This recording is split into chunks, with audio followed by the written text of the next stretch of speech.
RotoGrinders! Welcome to RotoGrinders Today. I'm Jordan Cooper, a.k.a. BlenderHD, BlenderHD. If you're going to follow me on Twitter. And it's Wednesday, September 20th, and we're taking a first look preview of the NFL Week 3 DFS slate on DraftKings and FanDuel. Hit those thummy thumbs. You know I like those in the morning. Get those thummy thumbs in. Hit the subscribe button. Hit the notification bell to know when we go live. Joined by the chief content extraordinaire, longest running.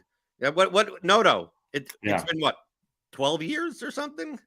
Yeah, something like that. I think like 11 full time, and before that I was doing some little blogs here and there for RotoGrinders. So yeah, been here for a while.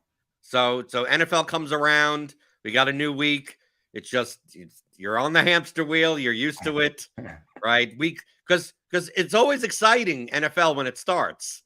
And then sometimes you get halfway through the season, it's like, oh, okay, more, and same thing over and over again.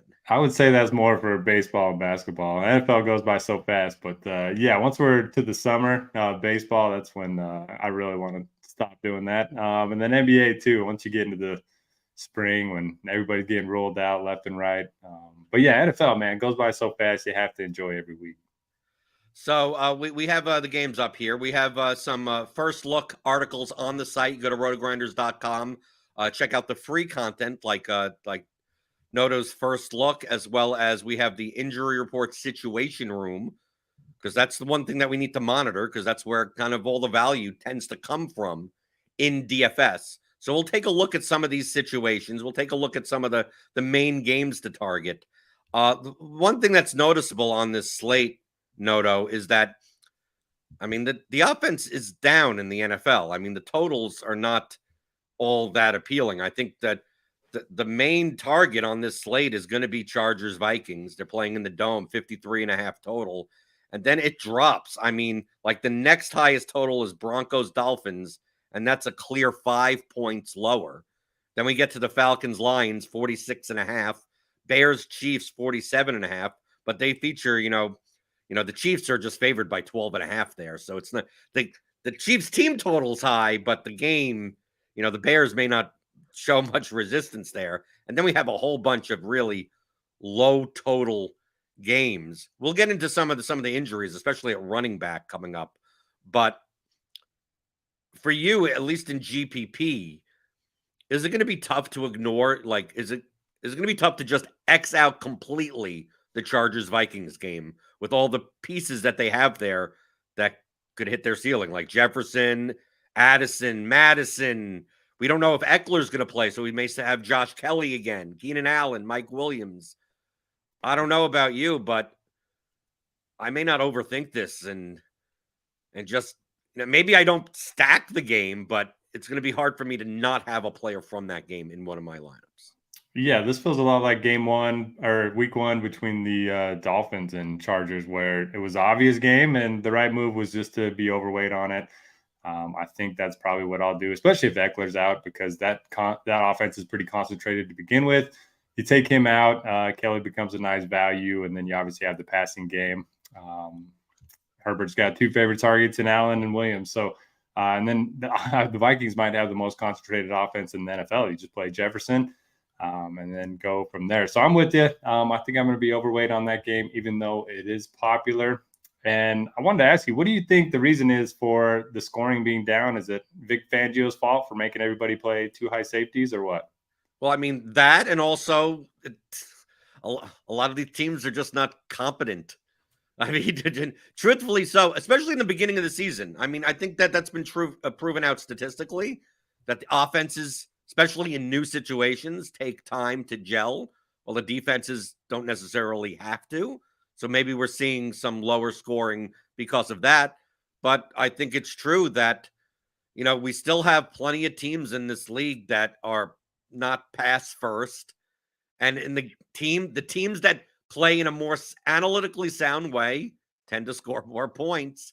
And this is why it brings me to one of the higher totals. It's the fourth highest total. 46.5 is not that high of a total, but they're playing in Detroit. So I'm assuming, the dome factor adds, a couple of points to that total. But anytime the Falcons play, like, if this is a close game, how many plays are there going to be in this game when the Falcons have no problem winning games, running the ball like 40 times? So I get the sense that people, I mean, I think this game may be a little underowned because I don't know if people are going to want to play the Falcons.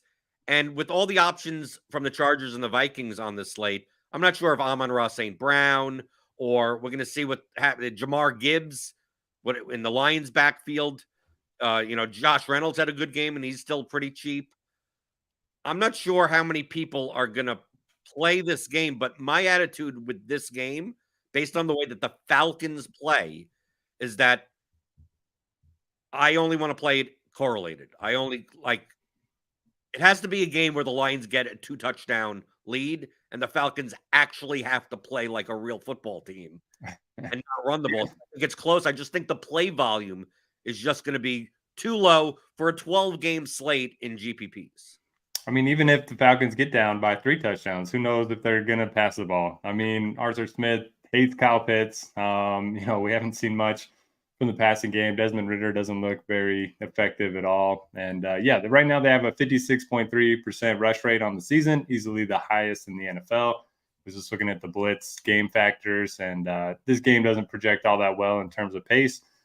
So, yeah, I probably prefer this game from like a skinny stack perspective. I do like Bijan Robinson quite a bit. I was looking at his, usage today. He runs a route on like 75% of dropbacks, which is one of the highest of any running backs in the NFL. I know Algiers still there and taking away some carries, but I really like the way they're using Bijan. Not really scared of the matchup. And then you can bring it back with Reynolds or St. Brown or Jahmyr Gibbs. I'm fine with that, but probably not a game that I'm stacking because I don't love either quarterback. Another team that is frustrating that I think people may play too much of. I'm not sure. I can't handle it. It's Wednesday. So, I mean, judging what ownership is going to be is very tough, and that's a lot of what I do. Chiefs Bears. The Chiefs are the biggest favorite on the slate. They're 12.5-point favorites. The problem I find with the Chiefs is, I mean, obviously they didn't even look that good. I mean, they're not really looking like a great team anyway. But outside of Kelsey, when he's fully healthy, I mean, Mahomes can throw the ball to like 12 different people. So it's going to be very often if you run this out as a simulation, you project 7 wide receivers getting some type of target share. It's very hard for any of them to have a score where you'll need it, right? It's quite possible that Kadarius Toney puts up 18 points, or Sky Moore puts up 12 points, or MVS puts up 14, right? But Kelsey at tight end, I mean, tight end position sucks. So if Kelsey puts up like 20 at tight end, that may be 10 clear of any tight end like on the slate. So I could see value in that. Obviously, it's expensive. But stacking the Chiefs, to me, it's not only whack-a-mole, it's that even if you get the guy that goes, 5 for 60 with a touchdown, like on a 12-game slate in large field GPPs, like 18 points out of like a 4K, 5K wide receiver is not like, it could be in the winning lineup, but it's not something that you must have. So I tend to shy away from stacking the Chiefs outside of playing Mahomes and Kelsey. But then you get into the problem that once you play Mahomes and Kelsey, you've used a lot of your salary. Yeah. And you have to hope that all the production kind of goes to Kelsey, and then no other tight end is worth a crap on the slate. Yeah, a lot of good points. I agree with you. And even their running back situation's a mess because they use 3 different guys. So that's tough. And then you got their defense. I mean, Chris Jones was back, looked great last week. And so, I mean, this could be a game that the Chiefs just control. Don't really have to do a lot offensively. I don't know how much pushback we're going to get from Justin Fields and the Bears. But maybe this is a game where Fields, rushes for 100 yards. DJ Moore was a little bit more active in week 2. So maybe you can go Mahomes, Kelsey, DJ Moore, something like that. But it's not my favorite stack for sure. Do you think that the overlooked game is going to be the Broncos-Dolphins? Because we have Justin Jefferson on the slate at, 9,300? I could pull up our projections here, right? I think he's going to be probably the most popular pay-up option on the slate. Well, then you have Tyreek Hill at 9,000, right? We're not sure what's going on with Jalen Waddle. I'm assuming he'll be fine, right? We don't have him on the injury report. I know he was in the concussion protocol last game, but at these prices, I mean, we have Mostert there at 6K. I think he's going to be squeezed out because there's a lot of other like 6K options that we may be playing with some of these running back injuries. I mean, I'm not saying to stack the Russell Wilson side because I think their receivers, I mean, they're all over the place also. But just from an ownership perspective, I mean, if people are going to be playing, Herbert stacks with Jefferson run backs, or they're going to be playing Cousins stacks or anything like that, you can't get to Hill. You can't get to Waddle. You can't get to Tua. You can't get to these people. They're playing in Miami. Miami has a 27 implied team total. I mean, talk about a condensed offense. I mean, I could even truthfully in maybe the smaller field stuff, playing just Tua, Hill, Waddle, Mostert, even throw in a Durham Smythe or something now we're tight talking. end, and just take the entire Miami offense. And then, I mean, it's quite possible you don't even need a run back on the Denver side. I mean, you could always play Cortland Sutton or something like that. I just think that based on the pricing, people are more likely to just play the Chargers Vikings game. Yeah, I mean, if they're going to get overlooked, that's certainly a stack I'd want to be overweight on. I think my biggest, weakness in my game the last couple of years is not having enough Tua stacks, and hopefully I can right that ship. I didn't do it in week one either, so learning from my mistakes. I don't know about Waddle just yet, but Tyreek Hill's been awesome. You brought up Smythe. I think he leads all Dolphins wideouts in routes run this year. So maybe he can have a decent game. I think he's only like 2,900. He's probably going to be the cheap chalk that everybody just clicks a tight end that never works out. But I like that stack. I don't really like anybody on the Broncos. The running back situation's still a mess. We haven't really seen Javonte Williams break out just yet. And their receivers, I just don't know what to do with the Broncos. This line feels a little fishy. Doesn't it feel like the Dolphins should be more than 6.5-point favorites?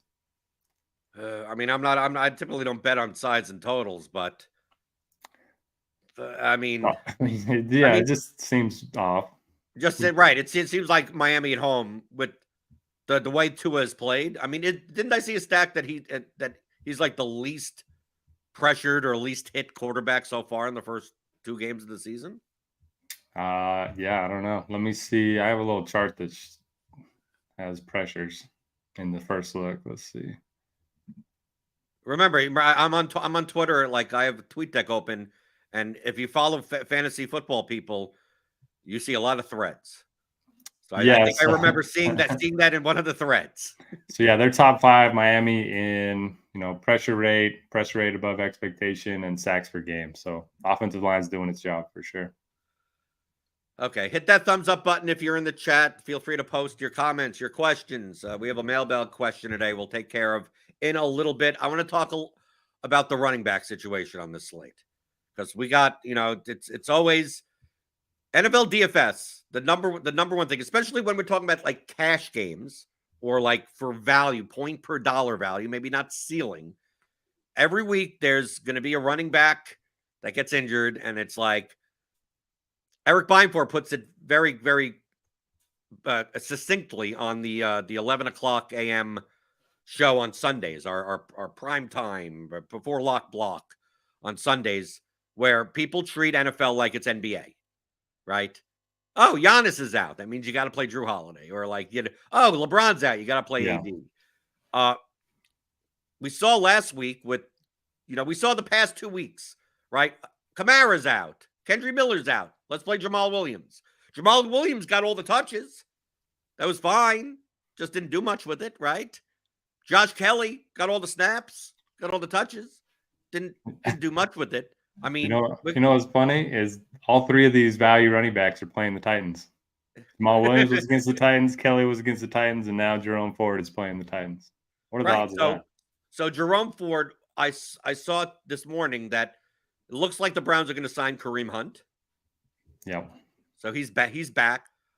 Is he going to be available for this game? I have to assume so, right? They wouldn't be signing any, out of the blue. Does he know the playbook? I mean, he used to be on the Browns. I mean, Yeah, I should. right, and he's a running back. He may not be asked to do much other than, here's three running plays, here's three passing plays, here's the run blocking coverage. He may not even be in for any type of, pass blocking. Is that enough that with this matchup against the Titans, 4,800 Jerome Ford could catch balls out of the backfield. We saw that in this past game. But do you think that, this team ain't going to just give Jerome Ford 85% of the work? 4,800 is cheap. And probably you're putting him in your cash lineup on DraftKings. But from a ceiling perspective, I mean, if he's going to end up being like 25, 30% owned, like, dude, I could find, guys that are about 1,000 more expensive that are going to be 3 times less owned that I think have much higher ceilings and much less ambiguity. Yep. Yeah, I agree. I think probably for cash, depends on how some of the other injuries situations work out. If Kendry Miller's out again, I mean, maybe Tony Jones is going to be real cheap as well for New Orleans. Is he going to get all the? I mean, like the problem with these things is that running backs in the NFL, like this is all committees. These are all. I mean, like it's so rare that there's only garbage. There's only these guys that came off the street. It's like, dude, they may be asked to just run the ball 4 or 5 times and that's it, but it just eats away at the guy that you think is the head of the backfield. We saw with Raheem Mostert that, Salvin Ahmed comes in, right? Then they have Devon Achane. He comes in like to me, until you see the inactives, I'm much more likely, Noto. I don't know about you, that when the inactives come in at like 11:30, or you get the news the day before that, like if there's only going to be 2 backs active, now I'm much more confident. But if they, 3, 4 running backs, are active, like they don't just make people active and just sit them on the bench for no reason. Like they're going to see some snaps. Right. And like you mentioned with the NBA news, I mean, we should have been paying more attention. Kyron Williams, last week, they said Cam Akers was going to be a healthy scratch. And I didn't do much with it. I ended up playing Kelly and Cash anyway. But Williams ended up having the much better day. So you definitely want to keep track of those inactives and pay attention. And maybe this is a week where paying up a running back, ends up being different. You have Pollard and Bijan, who I love both of them in their spots. So maybe that might end up being the unique roster construction that we go to. Okay, other running back situations that are dealing with injuries. Detroit, David Montgomery, he's going to be out. So Jahmyr Gibbs is there. He's a rookie, but I mean, Craig Reynolds was running the ball up the middle a bunch of times. Do you think, depending on these are the situations where I lean into or out of ownership. So, like, if people are worried about Jahmyr Gibbs and the ownership comes down, I'm more likely to play them. If people are more confident, going, Gibbs, they're finally going to let him loose, and he ends up being 18, 20% owned, it's like, okay, now I'm getting away. Do you think that this Detroit coaching staff is going to make Gibbs the lead guy, or is it quite possible that Craig Reynolds literally plays the David Montgomery role and runs the ball 20 times this game for 42 yards and falls in the end zone twice, and Jahmyr Gibbs is left with his typical DeAndre Swift-like stat line of like 5 for 30 and 4 for 16, and then we're all wondering, why don't they play this guy more? Yeah, I mean, I was going to say, we've seen this for years with DeAndre Swift. It's just anytime that we want him to play more, everyone that plays DFS or fantasy is screaming for it, but the coaching staff just, has other plans. So I think we'll see a little bit bigger role for Gibbs, but I certainly wouldn't count on him being the feature guy. I do think Reynolds will be involved. We already talked about the pace of that game might be pretty ugly. Another guy coming into a role because of injury, even though it wasn't last week's injury, it was Jonathan Taylor, who's not injured, just not playing. Zach Moss. Okay. Alex Dunlap, to give him credit on the Blitz show that I was on last week, he was adamant that Deion Jackson played so badly that they're not even going to trust him to give him the ball. Me and Cardi, of course, argued that, well, we can't say that until we see it, right? Because like Are they just going to run with Zach Moss?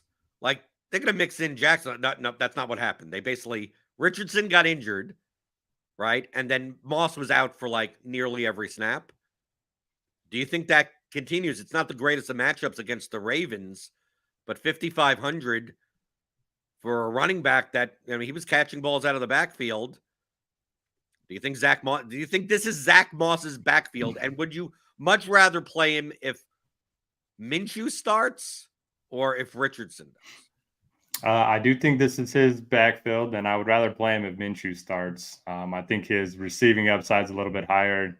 We don't really know how often Richardson's going to be checking down. Generally, mobile quarterbacks don't throw their running backs as often as pocket passers do. And, man, Minshew's pretty good. I think the Colts are like an interesting underdog play this week. But, yeah, Moss, 22 opportunities last week, 77% route share. So, yeah, he was very involved in the passing game. Much tougher matchup, and they're probably going to be trailing in this one. So if you are targeting him, you probably want him to be, catching those passes. Okay, looking at the injury report situation room, which you could get here at RotoGrinders.com for free. You don't even have to be a premium member. 2 questionable tags from last week, because they didn't play last week either, Eckler and Jones. If they don't play, I mean, we have Kelly. Kelly is 5,400, and Dylan is 5,700. And now I did not play Dylan last week. I played Rashad White over him in cash games on DraftKings. Are you going to? You said before that you're considering, especially in this Chargers Vikings game, people got burned by Kelly last week, so his ownership is probably going to start coming down, especially as people jam in Jerome Ford into their lineups or something, or even Zach Moss or Mostert or some of these other guys. What are your thoughts on that? If you could go into more detail, as well as the Green Bay situation, because I'm not a big fan of playing running backs against the Saints.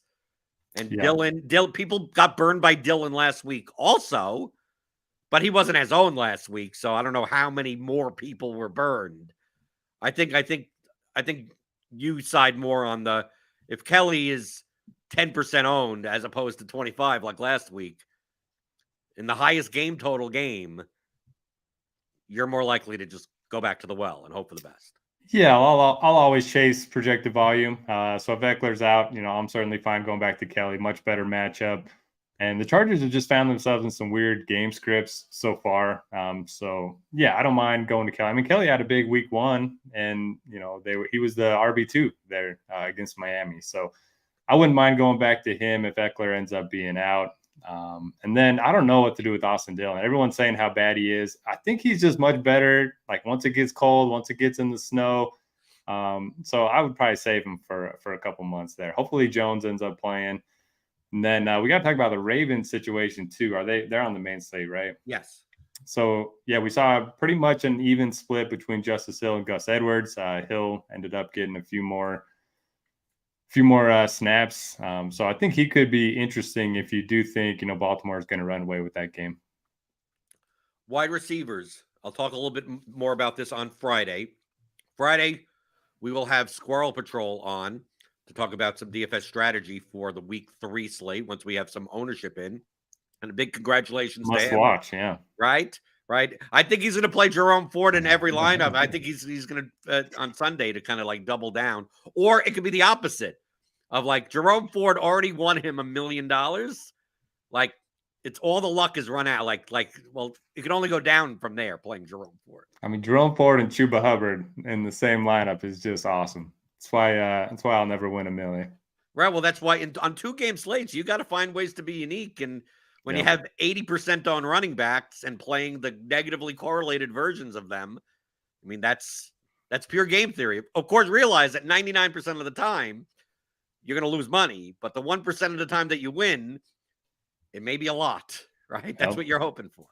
So, for some weird reason, I'm not going to say for some weird reason, but in the first 2 games, we've seen this team pass a lot more than we expected with CJ Stroud under quarterback. I get the sense just from projections of 2-week sample size that these Houston Texan wide receivers are actually going to be fairly owned, like Nico Collins, Tank Dell, maybe not Robert Woods, the corpse that's out there that has no yards after the catch. To me, it concerns me whenever a team with a 17 implied team total has chalky wide receivers, and they're primarily based around because they're just down by 2 touchdowns all the time. I don't know. I don't know that, I tend to side with the teams that are going to score a bunch because they typically have the higher ceilings than a lot of the, typically average DFS players think in terms of, oh, I'm going to play the team that's going to be down by 3 scores.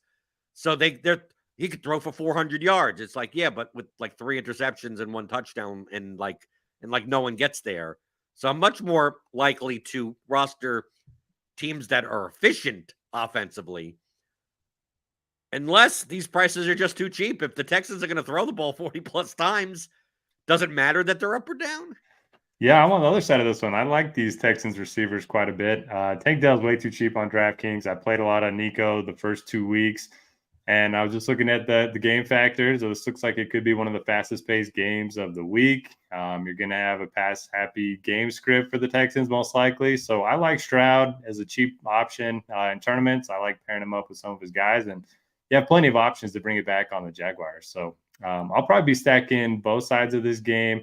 I don't think you need to go there in cash for the Texans, but yeah, I think it's an interesting game for sure. Maybe my perspective is a little biased because I was over on the Texans last week. So to me, it's like I got them at low ownership. Right. Okay. I got them at low ownership last week. And now that they're going to be high on, I'm like, oh, okay, I'm getting off. Cash out while you can. Yeah. Right. It's 1 week. Okay. Yeah, I'm off. Talking about receivers, I got a mailbag question in about playing 2 wide receivers from the same team without their quarterback. So what are your thoughts? I know you build primarily like single entry 3 max tap lineups. You're not MME. Do you ever play 2 wide receivers from the same team without the quarterback? And in what situations would you? The only time I would ever do that is if I was playing a stack from the other side of that game. So if you had the other quarterback with, 1 or 2 of his wideouts and you just wanted a full game stack. I don't think I would just do 2 wide receivers from the same team without anybody on the other side. I don't know. What happens? Let me give you a scenario. Okay, yeah, right. Maybe I haven't thought this through. Right, just to think of all the variables. Yeah. Right. Take it to the extremes. What if I told you on this slate that Tyreek Hill and Jalen Waddle were both minimum price? Well, yeah. I mean, okay. So do you need a run back there? Because they're obviously, a 3K receiver with a mean projection of 20 plus. Like, I don't care that I don't have the quarterback because I get the value. So like, there's a big difference between like Hill and Waddle at 9K and 7,500, or we have, a lot of times with like Lockett and Metcalf, right? Godwin and Evans. Sometimes when they start getting up in price, it's hard for both of them to get there for their salary. So a 7K wide receiver, you'd want to see 25 plus points in GPPs. Okay, so who are these getting it? Godwin isn't. So, but if they're cheap, like we had with the like Jalen Reed and Luke Musgrave or something, it's like those guys. If Luke Musgrave gets 14 points at tight end, like I did see a lot of people play those 2 together last week. I guess if they're super cheap. I don't know. I probably wouldn't do it myself, but I get that argument a little bit more. Because you also have to factor in, you could only play 1 quarterback, right? I know that there's a super flex format they're trying to figure out on DraftKings. The prize pools are pretty low. But in the case of like a Jaden Reed and Musgrave like last week, like, well, Jordan Love may not be the highest scoring quarterback, but I mean, the Packers may still throw for 4 touchdowns, and he may need some other quarterback that you stack, but 2 games could go off. Like we see this in baseball, right? In baseball, you're like, well, I'm going to stack 5 from one team and 3 from another, right? It's like, well, can you play 3 batters from the same team without having the full stack? Well, of course you can, because if 2 teams put up 15 runs, you're probably going to want stacks of both. Well, though batters are correlated, though. I mean, wide receivers are correlated, but the key point is wide receivers are positively correlated at the median, but once you get to the outside, plus and minus 2 standard deviations, they're actually negatively correlated. Yeah. Right. So that's the way, that's the salary. Like, that's why I said Hill and Waddle without Tua. Yeah. And Donnie, you're probably not doing that. Donnie in the chat said if you play Tutu and Puka week 1, that was good. I mean, they both crushed. So, well, they're cheap. Yeah. Right. So the salary matters more than anything else. So, like, it's quite possible you could play Tank Dell and Nico Collins 3,600 and 5,300 without CJ Stroud. Like, you could play, let's say you play a Herbert. I'm going to play a Herbert, Williams, Everett lineup, right? I'm going to run it back with Justin Jefferson. And you're like, well, I think the Texans still, put up plenty of points, but CJ Stroud isn't the highest scoring quarterback because Herbert is. And you play Collins and Dell, and they both get, Dell gets 20 and Collins gets 30. Like, you're good, but it's primarily a basis of the price. If you told me Nico Collins was 7,500 and Tank Dell was 5K, you're probably not. You're probably, in order to play both of them in your lineup, you probably want to have CJ Stroud. Yeah, I'm still probably not going to do it in my 3 to 5 builds a week, but yeah, it's certainly more appealing once you think through all the factors there. Right. You could, just like in anything in DFS, it depends. Yeah. Right. Prop wise, I don't know if you've taken a look at early stuff on Prize Picks, Underdog. I know some of the sports books are not putting up their NFL props as early as they did last year.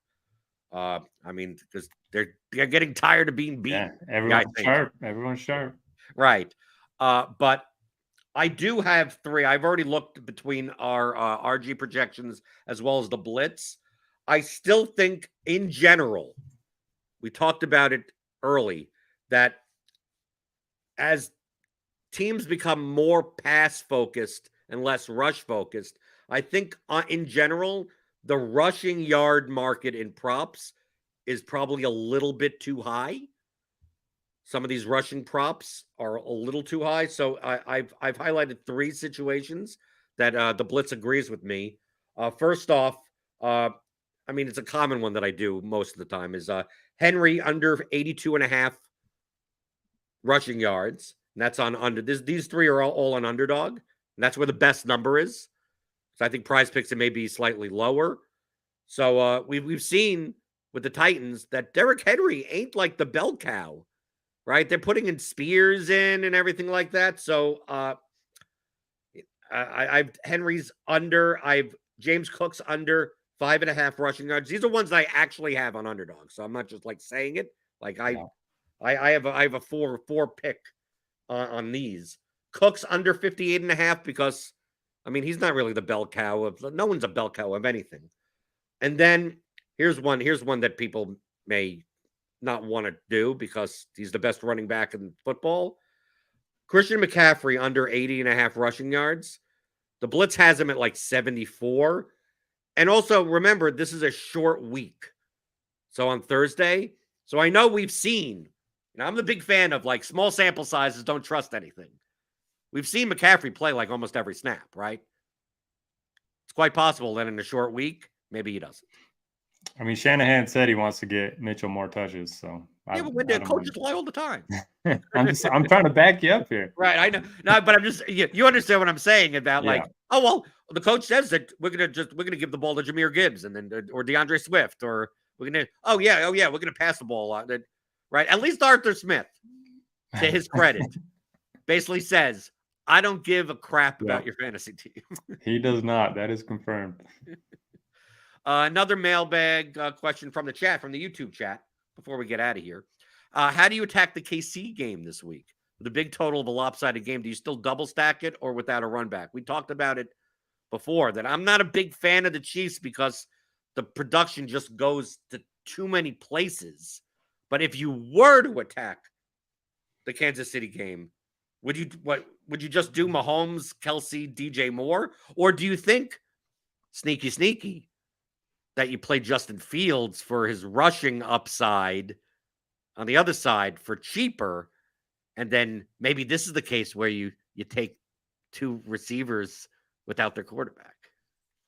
Well, who's the second receiver, though? Tony? Mix and match, build up a bunch of right. Do Kelsey plus Sky Moore, Kelsey plus Tony, Kelsey plus M. You make a bunch of those lines. Yeah, I would probably just do the other side and go Mahomes, Kelsey, Moore, or just play the Chiefs defense, and that's all you need to do. They're going to get a bunch of sacks. Donnie Watson also says Henry getting more passing work than in the past, so does the bell cow thing matter as much for DFS? Yes, but for a rushing prop, like I don't care. Like, dude, I let him catch 5 balls out of the backfield. If he doesn't rush for 82.5 yards, I win. So it doesn't. That's the best thing, Noto. As I push more volume into pick'em and props that I would normally have played in cash games or even in MME type stuff, is that it's so relaxing. It's so relaxing on an MLB slate where like a guy hits like 2 home runs or some pitcher, goes like 7 innings for 12 Ks, and it's like, well, I don't have their props, so it doesn't matter. Like that guy hits 2 home runs. Like, you need to have him. He's 4% owned, and like you can't win a GPP that way. It's like I just don't even care, right? It makes it so much easier. I only care about the things that I have. Exactly. Although, man, I had some run bad on rushing props last week. I had Javonte Williams over 44.5, ended with 44. Then Stevenson over 50.5, ended with 50. Those are the only 2 prop bets I made last week. So I think Stevenson's at 50.5 now, and I have that also. I have that. I think that's the only rushing prop that I have that's over 50.5. The Blitz has him at 61 or 63, and I think against this Jets team, I mean the Jets defense is good, and I'm not sure if Belichick's going to want to have Mac Jones passing, 30 times into that defense. Yeah. So maybe they're going to be pounding the run. I mean, that game, dude, we didn't. That's like one of the only games we didn't even consider. Pollard had 32 touches against the Jets last week.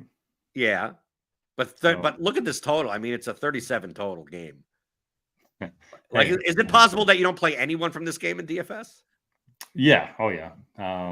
And no Zach Wilson stacks? No. Casey Douglas was on Javonte with me. Yeah, that one is going to hurt for a while. He even got 1 carry on their last drive and got 1 yard instead of 2. Okay. Anything else broad overview that you're looking at this slate? Props, pick'em, DFS, or anything else? The one other content that you're coming out. You do the core personnel article as well.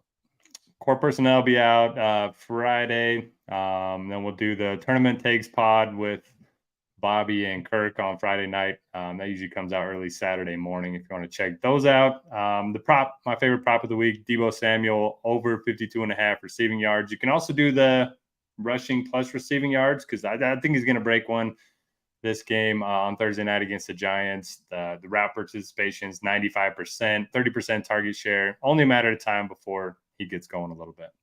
Is that also a good number to take with Ayuk being a game time decision?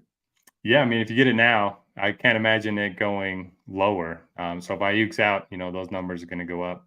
And I think I'm going to do some alt numbers as well. Right, because you get a better price on them. Yeah.